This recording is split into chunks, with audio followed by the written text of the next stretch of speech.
Hi, my name is Lola Aneke and I welcome you to Speak Down on Finding Out with Special Needs. So today I'll be talking to us about tips for reading with children from ages 4 and above. In my last episode I talked about how to read with children from ages 0 to 3. But today I will moving it a step further by giving us tips on how to read with children from ages 4 and above. I also said to us in my last video that I'll be talking a lot about reading and reading challenges, which is also known as dyslexia.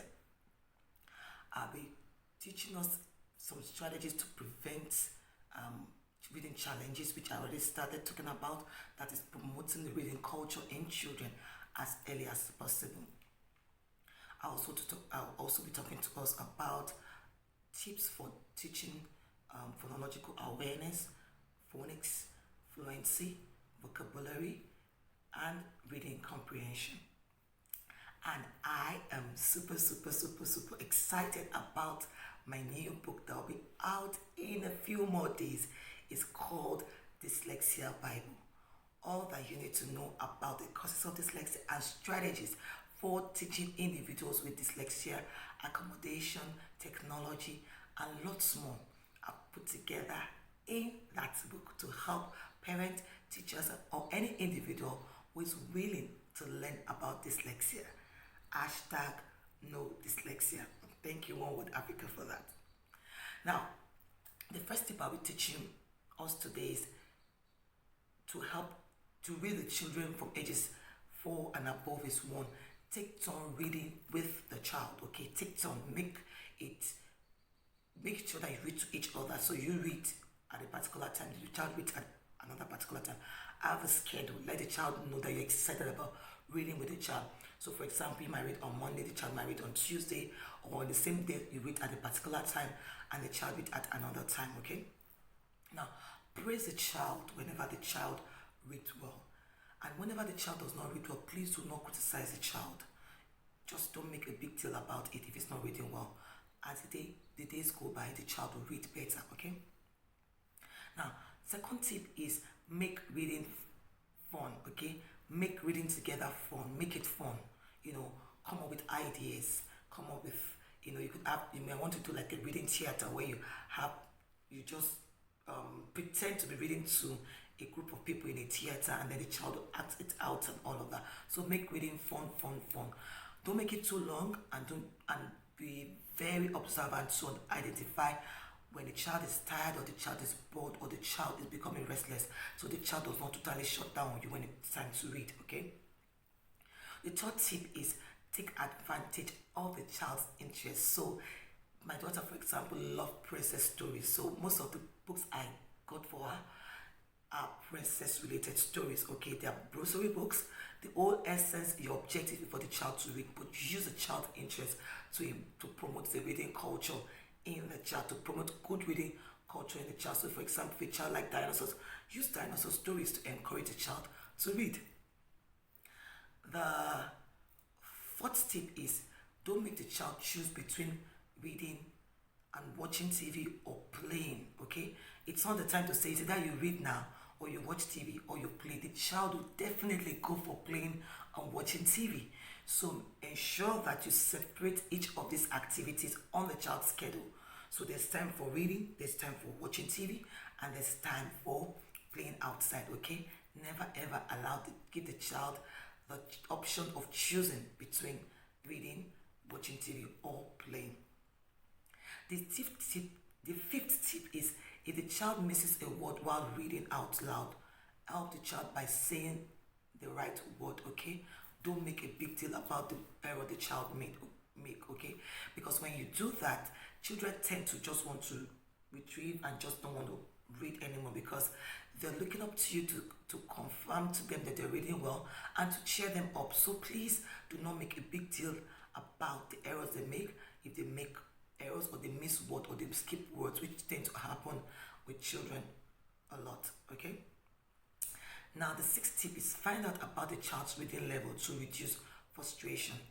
You need to do that by asking the child's teacher, if you're a parent, as the child's teacher, if you're uncle and aunt as a parent, Or an easy way of doing it is by getting several books that it's age appropriate for the child. But then even some age appropriate books have levels, so you need to find different levels. So probably a book that is ideal for a 4-year-old as level 1, level 2, and level 3 or 4, for example. You want to bring all of those books and have the child read one after the other.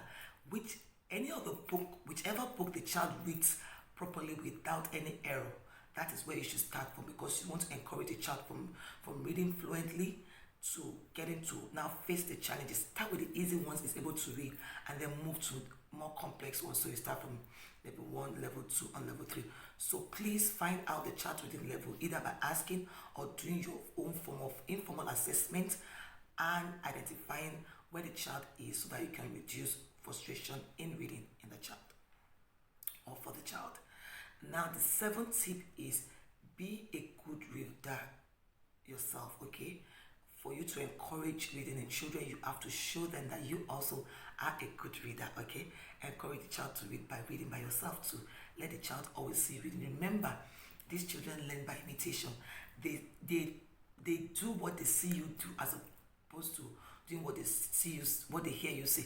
Yes, they might do what you say to them, but it's easier for them to see you, and then they want to imitate your action also. So these are the 7 tips I have for us today for reading with children from ages 4 and above. I'll recap it real quick like I always do. The first tip is take turn reading with the child, okay? Read together with the child. Take turn reading one after the other with the child, okay? The second tip is make reading together fun. Let it be fun. Come up with ideas that makes reading fun, okay? Identify when the child is tired, when the child is restless, when the child is not interested, so as not to kill that reading culture you're trying to build. The next tip is take advantage of the child's interest. What does the child like? What is the child very much interested in? Is it building block? Is it animals? Is it princess story? Find out stories that are related to that, so that you can improve that child's reading culture. The fourth tip is don't make the child choose between reading, watching TV, and playing outside. Make sure each of these activities are distinct in their own on the child's schedule. The fifth tip is if the child misses a word while reading out loud, help the child by saying the right word, okay? Don't make a big deal about the error the child is making or makes. The sixth tip is find out about the child's reading level, okay, so as to reduce frustration. And the seventh tip is be a good reader in order to promote good reading culture in the child, because the child is watching you to imitate your action. Thank you for watching this video. Please do not forget to subscribe to my YouTube channel, where I have put out several topics on different issues in special education and special needs.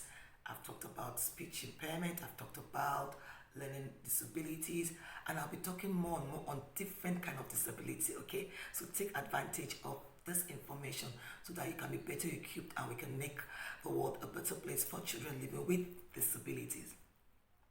Also, from time to time, we organize different trainings to equip you also.